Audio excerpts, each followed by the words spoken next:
소개 너무 정말 잘 해주셔서 감사하고, 과분한 소개, 또 과분한 환영 해주심에 얼마나 감사한지 모르겠습니다. 도착하자마자 많은 분들이 이제 만났는데, 만나는 분들마다 정말 밝고 또 기쁘게 맞이해 주셔서 참 감사합니다. 정말 한 두 달 전까지만 해도 제가 미국에서 목회를 한다? 정말 상상하지 못했던 일이었던 것 같습니다. 물론 이제 저도 나이가 들어서 늦게 뭐 다른 많은 일들을 하다가 이제 늦게 목회를 시작을 하게 됐는데, 그러면서도 이제 늘 기도하는 것은 제가 가장 하나님께서 주신 사명이라고 여겼던 것이 이제 말씀을 중심으로 한 사역이었습니다. 그래서 그것을 놓고 많이 기도를 했었어요. 근데 뭐 갑자기 이제 미국 이제 세우신 교회, 그러니까 특히 UMC의 문제가 있었고, 이제 거기에서 또 이제 분리돼 나온 이런 이제 교회에 를 맡아보지 않겠냐는 제안을 받았을 때 사실은 생각이 없었습니다. 전혀. 왜냐하면 저희 집사람이나 저나 이제 굉장히 소중하게 여겼던 게 아들이었는데, 이 아들을 두고 미국으로 가서 목회를 하게 된다라는 것이 말도 안 된다. 저는 그런 생각을 가졌었습니다. 그런데 어, 계속해서 어떤 접점이 생겨났고, 그 속에서 말씀과 어떤 그 사역에 대한 강한 그 열망을 가진 분들이 느껴졌습니다. 그리고 이 이야기가 나왔을 때에 이 아들이 그럴 리가 없는데 저희더러 가래요. 막 가라 등을 떠밀더라고요. 속으로 좀 괘씸하게 느껴지더라고요. 내가 이 녀석을 어떻게 키웠는데 나더러 막 가라. 이게 집에 대한 욕심이 있나, 우리를 보내놓고 자기 마음대로 살고 싶은 건가, 이제 괘씸한 생각이 좀 들었는데, 나중에 가만히 대화를 하는 과정에 그렇지 않고 오히려 하나님께서 내가 도대체 지금까지 기도해온 모든 기도가 정말 무엇을 내가 바라면서 기도했는가, 이제 이런 좀 반성이 생겼습니다. 그리고 아들의 그 이야기가 하나님의 말씀처럼 들리더라 이겁니다. 어느 순간부터. 우리는 기도를 하면서 우리가 원하는 것, 내가 바라는 것, 이런 것들을 놓고 기도를 하는데, 하나님께서 바라시는 것이 무엇인가를 생각해 보는 적이 별로 없었구나. 이제 이런 반성이 들었습니다. 하나님께서 길을 여실 때 순종하면서 그 길을 가는 것이 목회자의 마땅한 도리이거늘, 지금까지 나는 나의 욕심과 내가 생각했던 나의 미래의 모습만 생각하고 정말 하나님께서 준비하시는 모든 것들에 관심이 없었구나. 이런 반성이 들었고, 그래서 이제 이 청비 과정을 통해서 여기 세우신 교회로 오기로 이제 결정을 내리고, 최종적으로 12월 29일 날 교회를 이제 사임하게 되었는데, 제가 이곳으로 오게 된다고 이제 이야기를 처음 꺼내고 교인들도 알고 이제 인사를 나누기 시작을 하게 되는 한 마지막 일주일 정도, 저는 비장한 각오로 비장한 마음을 가지고 미국을 간다 생각했는데, 만나는 사람마다 전부 축하한대요.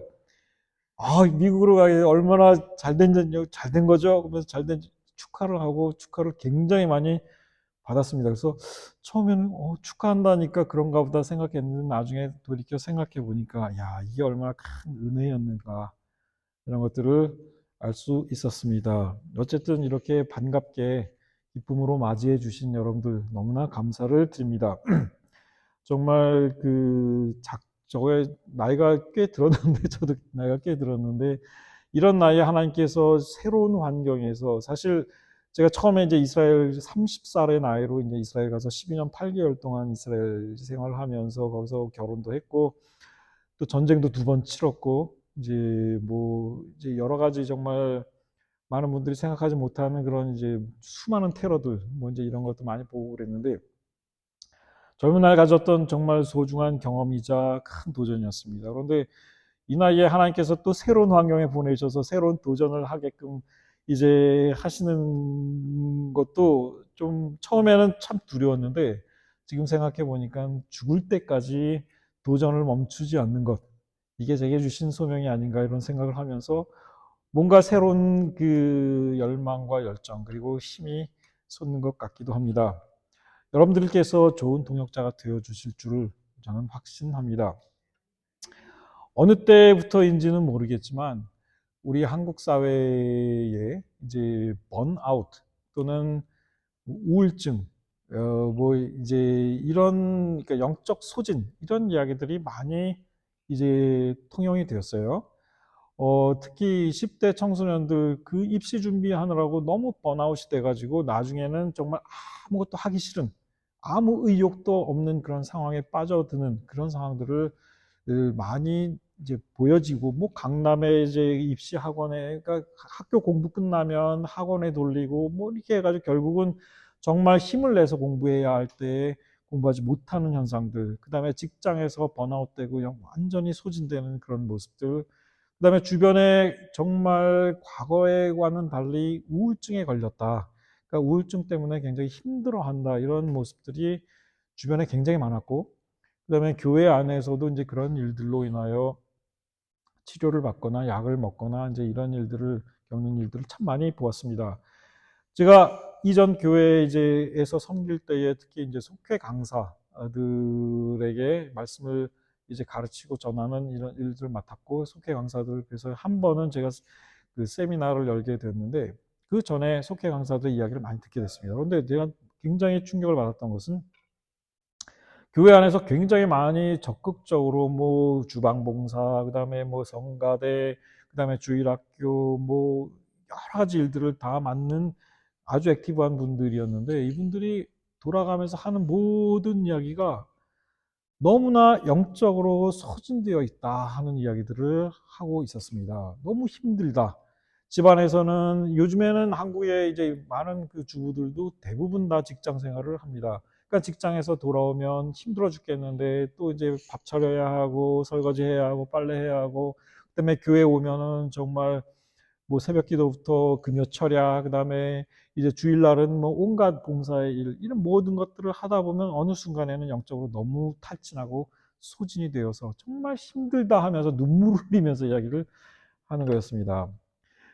이때 제게 딱 떠오른 찬양이 하나 있었습니다. 대학 시절에 많이 불렀던 찬양이에요. 가사가 이렇습니다. 제목부터 말씀드리면 누군가 널 위하여 이런 제목에 아마 여러분들도 많이들 다 아시는 찬양이라고 생각합니다. 마음이 지쳐서 기도할 수 없고 눈물이 빗물처럼 흘러내릴 때 주님은 우리의 연약함을 아시고 사랑으로 인도하시네. 당신이 지쳐서 찬송할 수 없고 눈물이 빗물처럼 흘러내릴 때 주님은 우리 상한 마음을 아시고 사랑으로 인도하시네. 누군가 너를 위하여 누군가 기도하네. 내가 홀로 외로워서 마음이 무너질 때 누군가 널 위해 기도하네. 누군가 널 위해 기도한다. 이 사실을 내가 알고 있다면, 내가 그것을 깨닫고 있다면 난 다시 힘을 낼 수 있을 텐데 이런 생각이 들었습니다. 그때 세미나 준비했던 모든 것을 포기하고 새로 본문을 바꿨습니다. 그때 택했던 본문이 바로 오늘 여러분들에게 제가 전하고자 하는 이 말씀이었습니다.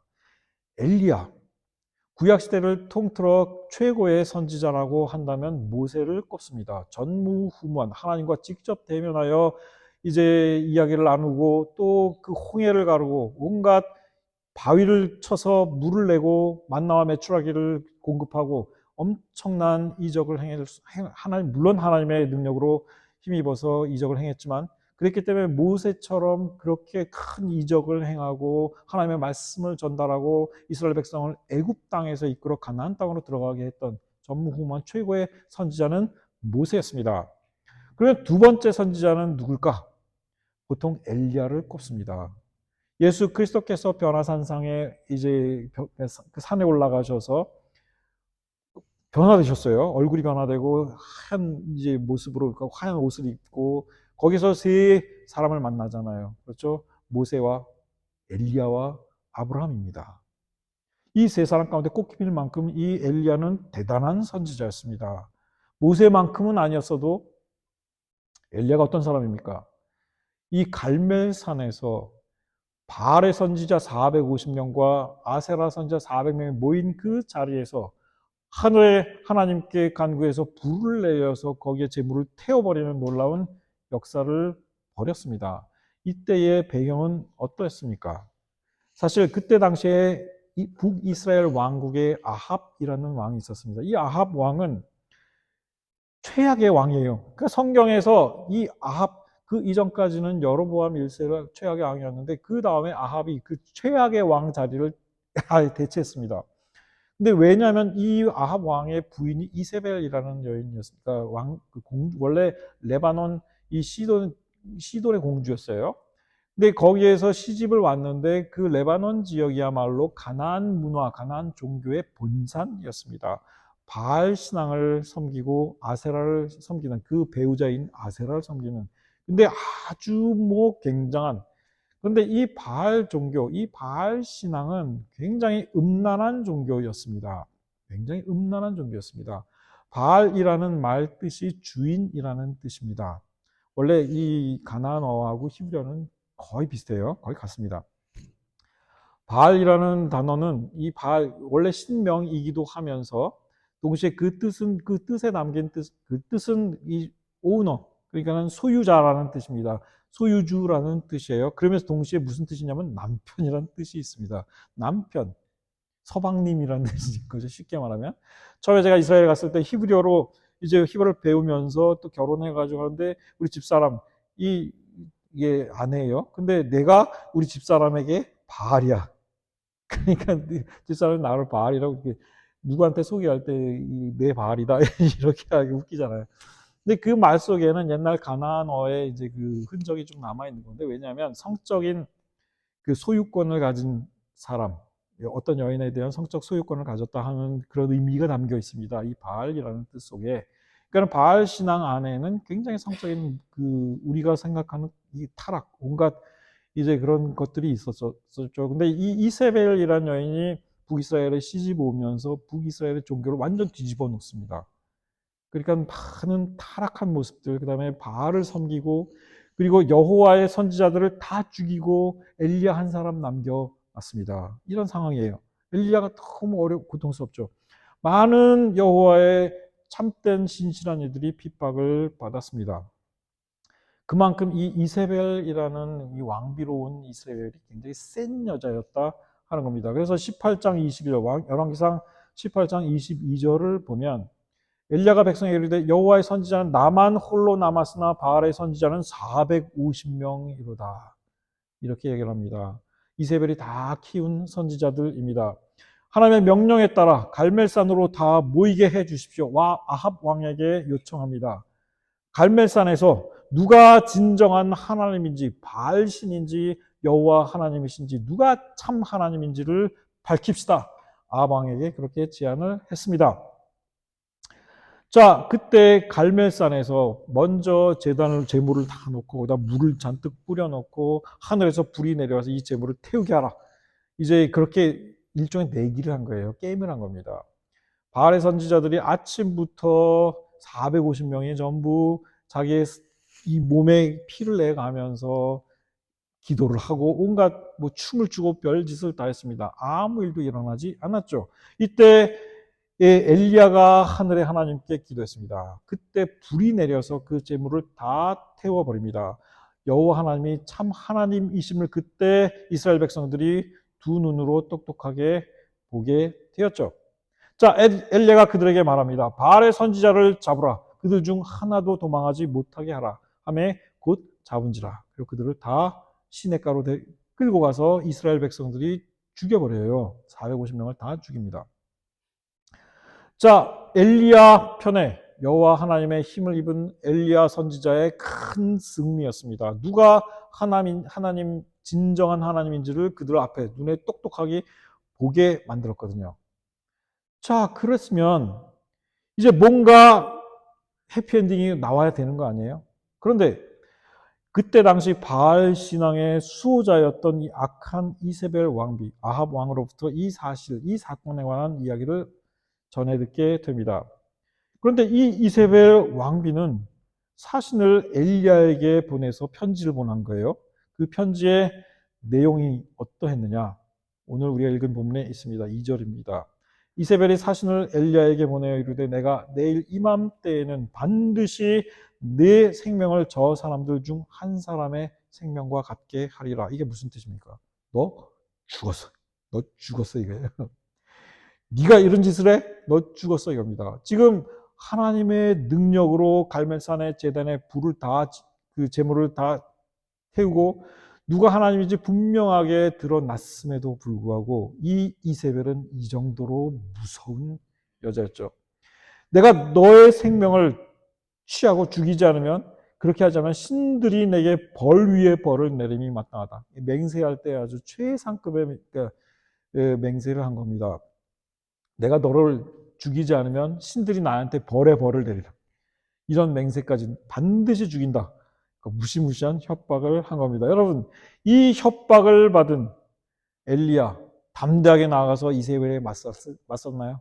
오늘 여러분 본문 읽어보신 분 본문 어떻습니까?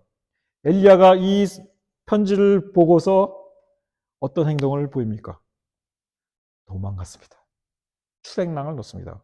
그것도 아주 멀리 북이스라엘에서 유다를 거쳐서 부엘세바 유다 왕국의 저 남쪽 광야까지 내려가서 36개 출행랑을 놓습니다. 천하의 선지자 엘리야, 하나님의 능력을 힘입어 하늘에서 불을 내리게 해서 그 젖은 재물을 불로 태웠던 엘리야는 무서워서 도망쳤습니다.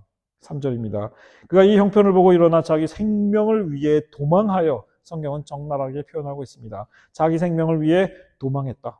유다에 속한 부엘세바까지 내려가서 자기의 사환을 그곳에 머물게 하고 자기는 광야로 들어가서 하룻길쯤 가서 한 로뎀나무 아래 앉아서 그가 행한 하나님께 뭐라고 얘기하는지 한번 들어보십시오. 여러분이 읽은 본문입니다. 자기가 죽기를 원하며 이르되 여호와여 넉넉하오니 지금 내 생명을 거두시옵소서. 나는 내 조상들보다 낫지 못하나이다. 나를 죽이십시오. 차마 내가 자살은 못하겠습니다. 무서워 죽겠는데 차마 내가 내 손으로 내 생명을 끊어버리지는 못하겠고 이제 나 도저히 할 수 없으니 하나님 내 생명을 거둬가 주십시오. 죽고 싶습니다. 하나님 너무 무섭고 너무 힘들고 너무 고통스러워서 나는 더 이상 살 수가 없으니 내 생명을 거둬 주십시오. 이렇게 하나님께 기도를 합니다. 자, 이렇게 해서 거의 탈진 상태에서 쓰러져 있는 로뎀나무 아래, 광야의 로뎀나무 아래에서 쓰러져 있는 엘리야에게 천사가 나타나서 먹을 것과 마실 것을 주면서 왜 여기 있는가 묻습니다. 자, 여러분들 생각해 보십시오. 엘리야가 지금 어떤 영적 상태에 있습니까? 더 이상 아무 의지도, 아무 힘도 없는 영적 완전한 소진과 탈진 상태에 놓여 있었습니다. 천사가 나타나서 엘리야야, 너 어찌 왜 여기 있는가? 왜 여기에 있느냐? 묻습니다. 엘리야가 뭐라고 답합니까? 나는 만군의 하나님 여호와께 열심히 유별했었습니다. 이런 이스라엘 자손이 주의 언약을 버리고 주의 제단을 헐고 그래서 주의 선지자를 다 죽였고 자 이런 상황인데 나는 정말 열심히 했다 이거예요. 근데 이게 뭡니까 하는 겁니다. 너무 무섭습니다 이거예요. 오직 나만 남았거늘 그들이 내 생명을 찾아 빼앗으려 하나이다. 그들한테 잡혀 죽으면 얼마나 잔인하게 얼마나 무섭게 얼마나 고통스럽게 죽일까요? 그럴 바에는 하나님께서 내 생명을 거둬가 주십시오. 이렇게 한 겁니다. 갈멜산 위에서 당당하던 엘리야의 모습 이렇게 변한 이유는 무엇이겠습니까? 이 정도 했으면 이스라엘도 고꾸라지고 굴복할 줄 알았겠죠. 그런데 웬걸 더 무시무시한 모습으로 너 반드시 내가 죽여준다. 이런 모습으로 나온 겁니다. 여러분 우리가 세상에서 부닥치는 그 장벽 우리가 부닥치는 많은 어려움들 만만치 않습니다. 이 세상 결코 만만치 않습니다. 많은 이들이 야심차게 도전했다가 큰 실패를 겪기도 하고 그 속에서 크게 좌절하고 완전히 의욕 상실에 빠지고 우울에 빠진 일들이 비일비재하게 일어난다 하는 겁니다. 어떤 사람은 엘리야가 이세벨도 불로 살라버리면 안 돼? 재물을 다 하나님께 기도해가지고 불로 살라버렸잖아. 그러나 그게 그런 게 아니죠. 그것은 하나님의 명령을 수행한 것 뿐이었습니다. 하늘에서 불이 내려서 불로 살게 했던 것은 엘리야의 능력이 아니라 하나님의 능력이었다 하는 겁니다. 하나님의 능력을 자기 마음대로 사용해요? 그건 아니에요. 하나님께서 허락지도 않으십니다. 하나님의 힘을 빌어서 뭐 병든 자를 낫게 하고 뭐 이적을 일으키고 이런 거 여러분 속지 마시기 바랍니다. 하나님께서 필요한 때에만 그 능력을 주시겠죠. 자, 영적 소진, 무기력에 빠진 엘리야에게 오늘의 본문 15절, 16절을 보면 오히려 새로운 임무를 주신다 하는 겁니다. 하나님께서 이게 새로운 또 다른, 내가 지금 이런 상태인데 하나님께서 내게 다른 일을 하라고 명령하신다. 기가 막힙니다. 하나님도 참 무정도하시지. 하살에게 기름을 부어 아람의 왕이 되게 하라. 아람은 시리아예요. 그때 당시에 시리아가 이스라엘보다 더 큰 나라였습니다. 거기 가가지고 하사엘은 그 왕의 신하였습니다. 왕의 군대 장관이었어요. 하사엘에게 몰래 가서 기름 부어서 아람의 왕이 되게 만들어라. 거기에 쿠데타 일으키라는 얘기예요. 자, 두 번째로 예후, 북이스라엘의 군대 장관입니다. 이 사람에게 기름을 부어서 이스라엘 왕이 되게 만들라. 여기서도 쿠데타를 일으켜가지고 왕을 바꾸라는 얘기입니다. 아합 왕조를 무너뜨리란 명령을 주신 겁니다. 그리고 마지막으로 엘리사에게 기름을 부어 너 대신 선지자가 되게 하라. 너의 제자로 삼고 너를 대체할 선지자로 삼으라. 이런 명령을 내리셨습니다. 자, 그런데 엘리야가 이 세 가지 임무를 받고 나서 그가 이 임무를 다 했을까요? 여러분, 이 세 가지를 엘리야가 다 수행했나요? 아닙니다. 수행하지 못했습니다. 엘리야가 제일 먼저 행한 일은 엘리사를 택해서 자신의 후임으로 삼은 일이었습니다. 그리고 나중에 가보면 이 엘리사가 엘리야에게 하나님께서 맡기신 이 일들을 다 행해요. 아람 왕 하사엘에게 기름을 부어서 아람 왕으로 삼게 한 일, 그 다음에 예후에게 기름을 부어서 북이스라엘의 왕이 되게 한 일. 자, 이 일을 진짜 행한 사람은 결국 나중에 엘리사였다 하는 겁니다. 엘리사였다 하는 겁니다. 자, 필요에 따라 자신을 대신해서 수행할 사람을 세워 함께 임무를 수행하시도록 하나님께서 하도록 명령하신 것은 엘리야에게 네 일을 남에게 떠넘기라 이런 명령이 아니었습니다. 하나님께서 그 임무를 주실 때에 하나님께서 보신 것은 이미 모든 것이 소진된 엘리야에게 한 가지를 말씀하신 겁니다. 그것은 무엇이냐?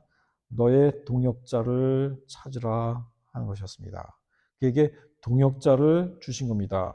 엘리사 외에 하나님께서 엘리야에게 어떤 사람들을 찾아 함께 동역하라고 명령을 내리셨습니까? 19장 18절입니다. 마지막 절이었죠. 오늘 우리가 읽은 그 본문입니다. 그리고 내가 이스라엘 가운데에 7,000명을 남기리니 다 바알에게 무릎을 꿇지 아니하고 다 바알에게 입맞추지 아니한 자니라. 이렇게 말씀하십니다. 자, 이것은 무엇입니까? 바알에게 무릎을 꿇지 않고 그와 대항할 준비가 되어 있는 7,000명이 있다. 이들을 찾으라 하는 것입니다. 이 말씀은 우리에게 굉장히 중요한 하나님의 지혜를 허락해 주십니다. 우리가 영적으로 소진되고 영적으로 더 이상 힘이 없을 때 동역자를 찾으라 하는 것입니다. 동역자를 찾으라 하는 것입니다. 여러분, 사도 바울은 굉장히 어떤 관점에서 보면 독선적인 사람이었어요. 자기 혼자 많은 것들을 행하는 사람처럼 보입니다. 그리고 많이 부닥치기도 했습니다. 그가 그리스도인이 된 이후에 정말 그때 당시에 그리스도인들이 전부 이 바울을 멀리했습니다. 그때 당시 사울이었죠. 왜냐하면 너무나 많은 그리스도인들에게 피해를 끼쳤고 죽게 만들었고 감옥에 보냈어요. 그러니까 그때 당시 초대교회 많은 그리스도인들이 사울을 무서워하고 멀리했습니다. 그런데 이 사울을 끌어들인 사람이 누구였느냐? 안디옥에서 활동하던 바나바였습니다. 바나바가 사울의 진면목을 알아봤고 그를 안디옥으로 불러서 안디옥에서 함께 동역을 시작합니다. 큰 역사가 일어났죠. 그러나 이 사울 성격이 보통이 아니에요. 이 사람이. 그러니까 그 초대교회 기록에 의하면 이 사람은 일자 눈썹도 이렇게 붙어 있대. 원래 일자 눈썹하면 성격이 뭐 굉장히 무섭고 옛날에 그 순학 찔려서 일자 눈썹 나오잖아요. 근데 여러분들 그 일자 눈썹 진짜 있어요. 그 이제 이스라엘 그 중동 지방 가면은 이스라엘 사람들 가운데 눈썹이 진해가지고 여기가 붙어 있는 사람들이 정말 있습니다. 그래서 근데 인상이 좋진 않네. 근데 나중에 그 초대교회 기록들을 보면은 이 이제 사도 바울의 모습에 대해서 사도 바울이 이제 성격이 굉장히 아주 센 사람이었어요. 그러니까는 이 그리스도인이 되기 전에 그리스도를 잡으러 다닐 때에 뭐 앞장서 가지고 그다음에 스데반이 순교할 때 돌로 쳐 죽이는데 그 배후에 사실은 이 사울이 있었습니다. 그러니까 그들을 다 보고 왜냐하면 죽이던 사람들이 이 사울한테 자기 겉옷 맡겨놓고 갔는데 거기서 배후 노릇을 한 거예요. 사실 스데반의 죽음에 이 사도 바울이 관여되어 있었습니다. 그러니까 물론 바울이 되기 전에. 근데 초대 교회 이제 기록에 보면 이 사울이 조금 굉장히 좋은 집안 출신이긴 하지만 외모가 사실 되게 별로였어요. 보면 오다리였다. 오다리였고 그다음에 일자 눈썹에다가 이제 뭐 약간 그런 이야기들이 꽤 있습니다. 그래서 대머리, 특히 이제 대머리고, 그러니까 대머리, 그러니까 이스라엘 사람들도 그 대머리가 꽤 많아요. 거기에도 보면 유대인들 대머리가 참 많습니다. 그러니까 20살, 30살쯤 넘어가면 이제 막 대머리들이 등장하기 시작을 하는데 그 사람들에게서 대머리는 좀 외모상으로는 핸디캡이죠. 그러니까 그 나중에 이제 엘리사가 처음 선지자 활동할 때에 한 그 도시 성읍에서 10대 소년들이 나와가지고 대머리야 대머리야 꺼져라 막 이제 놀려대요. 암쿰이 나와서 다 찢어지고 이런 사건들이 벌어지는데, 약간 그들에게 있어서도 그런 외모상의 핸디캡도 있었고. 자, 그런데 이 사도 바울 나중에 바나바와 이제 그 의견의 차이가 발생해서 결별합니다. 결별하게 해서 이제 각기 다른 길을 가게 되는데, 그럼에도 불구하고 이 사도 바울도 이 동역자의 소중함을 잘 알고 있었습니다. 여러분, 로마서를 한번 보시겠습니다. 로마서 맨 끝자락에 사도 바울의 이 서신들에 보다 보면 특히 그 끝자락에 자신의 동역자들을 언급하는 이야기들이 참 많이 나옵니다. 로마서 16장 21절을 보면 이렇게 얘기합니다. 그 편지의 끝마디에 인사말 쓸 때에 나의 동역자 디모데와 나의 친척 누기오 야손 소시바더가 너에게 문안하느니라. 이 편지를 기록하는 나 더디오도 대필한 겁니다. 더디오가 이 부분에 그 사도 바울을, 그러니까 더디오가 사도 바울의 이야기를 대필한 거예요. 그러니까 특히 로마서 마지막 그 인생의 말년에 썼기 때문에 대필하는 경우들이 많습니다. 그러니까 눈 잘 안 보이니까 나와 온 교회를 돌보아주는 가이오도 너에게 문안하고 이 성의 재무관 에라스도와 형제 구아도도 너에게 문안하느니라. 여기 보면 디모데, 누기오, 야손, 소시바더, 더디오, 그 다음에 가이오, 에라스도, 구아도, 이 모든 사람들이 사실은 사도 바울의 아주 소중한 동역자들이었습니다. 이 동역자들이 없었다면 사도 바울은 그와 같은 선교 여행을 통해 많은 교회들을 세울 수 없었죠. 사도 바울의 로마서를 대필해 준 사람도 더디오라는 사람이었습니다. 그랬기에 로마서가 우리 손에 올 수 있었던 거죠. 동역자의 소중함을 사도 바울은 잘 알고 있었고 말미에 그들의 이름을 하나하나 불러가며 이 성경에 다 기록해 놓았습니다. 여러분, 이제 세우신 교회가 처음 첫 발을 내딛습니다. 이 속에서 여러분들은 서로에게 좋은 동역자가 되어줘야 합니다. 어떤 일을 행함에 우리가 열정만 가지고 되지 않습니다. 내가 정말 헌신하고 충성해도 그게 너무 힘들어서 영적으로 탈진하고 소진될 때가 올 수 있다 하는 겁니다. 그때 지금 영적으로 완전히 소진된 엘리야에게 하나님께서 어떤 지혜를 주셨습니까? 내 동역자를 찾으라 하는 겁니다. 너의 버든, 너의 그 모든 짐을 혼자 지려고 하지 말라 하는 겁니다. 바락에 무릎 꿇지 않은 7천 명이 있지 않은가? 그들을 찾아내라 하는 거죠. 그리고 엘리사를 택하라 하는 겁니다.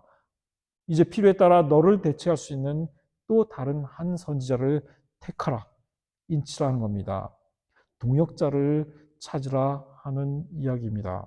세우신 교회는 동역자들의 이 동역을 통해 세워져야 할 것입니다. 한 사람이 이끌어가는 교회가 아닙니다. 사도 바울도 동역했습니다. 정말 동역했고 이 동역자들을 통해 교회가 올바로 세워질 수 있었다 하는 겁니다. 제가 앞서 말씀드린 대로 엘리야가 받았던 첫 두 가지 임무는 결국 누가 완결했느냐? 엘리사가 완결했습니다. 이 두 가지 그렇게 했고요. 자, 어떤 때는 우리가 복잡한 인간관계의 스트레스 때문에 교회에 나가지 않고 그냥 혼자 믿으면 안 될까 하는 생각이 들 수도 있을 겁니다. 너무 힘들어요. 그냥 요즘에 아니야. 가난한 교인. 뭐 이런 얘기 했어요. 그러니까 거꾸로 하면 안 나가. 근데 나 교인이면 맞다 이거야. 처음 들어보세요. 가난한 교인이래. 그러면 그 가난한 교인 뭐야? 그러면 거꾸로 하면 안 나가래요. 그러니까 교인은 교인인데 교인은 안 나가겠다 이거야. 교회 가면 힘들기만 하고 일만 시키고 그다음에 티격태격하고 괜히 상처 주는 말이나 하고 갔다가 그러니까 영적인 위안을 받으려고 갔는데 괜히 스트레스만 받더라 하는 겁니다. 이제 그러니까 에이 나는 안 나간다. 교회 안 나간다. 그러니까 예수님만 믿으면 구원받는 거 아니냐. 그러니까 굳이 뭐 교회 나가서 헌금 내고 뭐 사람들 만나서 스트레스 받고 상처받고 그럴 필요가 뭐가 있냐? 이런 얘기예요. 근데 그게 아닙니다. 여러분, 예수 그리스도께서 베드로가 고백한 적 있죠. 그러니까 많이 물었어요. 그러니까 너는 나를 누구라 하느냐? 제자들에게 물었습니다. 가이사랴 빌립보에서. 근데 제자들이 확신이 없는 거야. 여러분들 잘 아셔야 합니다. 이 예수 그리스도의 제자들, 예수님과 함께 공생의 사역에 동참할 때에 예수님이 정말 그리스도요 하나님의 아들인 이 세상을 구원하실 그리고 십자가에 죄를 대속해 주시고 부활하실 분이란 것을 믿었을까요? 안 믿었을까요? 안 믿었습니다. 몰랐습니다. 설마 그런 일이 듣고도 다 믿지 못했습니다. 이들은 믿지 못했습니다. 심지어는 예수 그리스도 부활하신 여러분 예수님께 십자가에 달리셨을 때 이들 다 어떻게 했나요? 다 도망갔어요. 대부분 다 도망갔어요. 베드로까지도. 요한만 십자가 곁을 지켰죠. 자, 그리고 나서 부활하신 후에 예수님께서 제자들에게 나타나셨습니다. 만나셨습니다. 근데 그 다음에 제자들 뭐 했나요? 그때부터 복음 전하러 나갔습니까? 아닙니다. 어디 갔나요? 베드로를 비롯해서. 갈릴리 출신들 갈릴리 바다 가서 고향 가가지고 뭐 했습니까? 고기 잡았습니다. 과거로 돌아갔습니다. 자신들의 옛날 생활 모습으로 돌아갔습니다. 그러면 언제 이들이 완전히 바뀝니까? 이 제자들이 언제 목숨 걸고 주님의 복음을 들고 세상으로 나갈까요? 언제였습니까? 다락방에서 기도하다가 성령을 받을 때였습니다. 성령을 받을 때였죠. 진짜 한 사람이 그리스도인이 되는 것은 성령을 받은 이후입니다. 그리스도를 만나고 성령의 역사가 일어났을 때 사람이 바뀝니다. 부활하신 예수님을 봤음에도 불구하고 그들의 삶은 바뀌지 않았어요. 성령을 받았을 때 이들이 바뀌었다 하는 겁니다. 자, 그런데 예수님께서 내가 누구라 하느냐 물었을 때 이 베드로가 주는 그리스도시요 살아계신 하나님의 아들이십니다. 까지 고백해놓고 예수께서 십자가에 달리시고 그냥 그 재판 받을 때 그냥 도망갔어요. 이렇게 된 거다 하는 겁니다. 자, 그런데 여기에서 우리가 기억해야 할 것이 있습니다. 여기서 기억해야 할 것이 있습니다. 예수님께서 베드로를 향하여 근데 사실 베드로에게만 한 건 아니에요. 뭐라고 하셨습니까? 베드로의 이름 뜻은 반석이란 뜻입니다. 페트로스, 헬라어로 페트로스예요. 이게 반석이란 뜻입니다. 너 페트로스다 이겁니다. 이 반석 위에 내가 내 교회를 세우겠다. 그리고 천국의 열쇠를 주겠다. 천국의 열쇠를. 근데 카톨릭이 좀 오해한 것 같아. 베드로에게 천국의 열쇠를 주셨으니까 베드로가 이 문 따준다 이거예요. 그러니까 베드로의 권한을 교황들이 계승했다. 성경에 무슨 교황이 계승한다는 얘기가 어디 나와? 그런 얘기는 없습니다. 그런데 여기에서 하나님께서 주신 그 천국의 열쇠는 어디에 주신 거냐? 바로 그 반석 위에 세우신 교회에 주신 것입니다. 여러분, 교회에 주신 것입니다. 성도들이 교회에 모여서 함께 신앙생활을 할 때 비로소 우리는 성령의 역사를 체험할 수 있다는 것이죠. 나의 이름으로 두 사람이 모인 곳에 내가 그들과 함께 하겠다. 예수 그리스도의 이름으로 두 사람이 모인 곳, 그곳이 교회가 됩니다. 나 혼자가 아니에요. 왜 우리가 교회로 모여야 하는지를 우리에게 분명하게 말씀해 줍니다. 사도 바울 동역자들의 도움을 많이 받았습니다. 그래서 그는 교회의 소중함, 왜 우리가 교회로 모여야 하는지를 알고 있었고, 그래서 해외로 다니며 교회를 세운 것입니다. 그리스도의 몸된 교회라고 우리가 부르는 것은 바로 예수 그리스도께서 우리를 교회로 불러 모으셨기 때문에 그렇다 하는 겁니다. 자, 이제 우리가 분명하게 알아야 할 것은 그리스도께서 우리를 모으신 이 교회 안에서 영적 소진은 반드시 일어날 수 있습니다. 이때 여러분들이 반드시 찾으셔야 할 것은 동역자라 하는 겁니다. 내가 모든 짐을 혼자 질 수 없습니다. 그것이 하나님의 뜻도 아닙니다. 하나님께서는 우리가 함께 모든 일을 풀어가며 함께 하는 것을 보고 싶어 하신다 하는 것입니다. 자, 오늘의 말씀을 로마서의 말씀으로 정리하겠습니다. 로마서 8장 26절은 이렇게 기록합니다. 이와 같이 성령도 우리의 연약함을 도우시나니 우리는 마땅히 기도할 바를 알지 못하나 오직 성령이 말할 수 없는 탄식으로 우리를 위하여 친히 간구하시느니라. 여러분들이 영적으로 소진되어 있고 탈진되어 있을 때 누군가 나를 위해 기도해 주는 사람이 없다고 생각하십니까? 사람이 기도하지 않을지라도 성령께서는 여러분들의 기도할 바를 다 알고 성령이 말할 수 없는 탄식으로 여러분들을 위해 친히 간구하신다라고 성령은 분명하게 이야기해 줍니다. 마음을 살피시는 이가 성령의 생각을 아시나니 이는 성령이 하나님의 뜻대로 성도를 위하여 간구하심이니라. 성경은 이렇게 기록합니다. 여러분들이 힘들어할 때, 정말 마음이 지쳐 기도할 수 없을 때, 이 성령께서 말할 수 없는 탄식으로 우리를 위해, 여러분을 위해 간구하고 기도하고 계시다 하는 사실입니다. 우리가 동역자가 되어야 하는 것은 바로 여기에 있습니다. 왜냐? 우리가 동역자로 함께 섬기고 일할 때 그 속에서 성령의 역사를 경험하고 볼 수 있기 때문입니다. 나 홀로 돼서는 어떻게 성령의 역사하시는지를 우리는 결코 볼 수 없습니다. 성령은 교회를 통해 역사하시고 이 교회는 건물이 아니라 바로 여러분들입니다.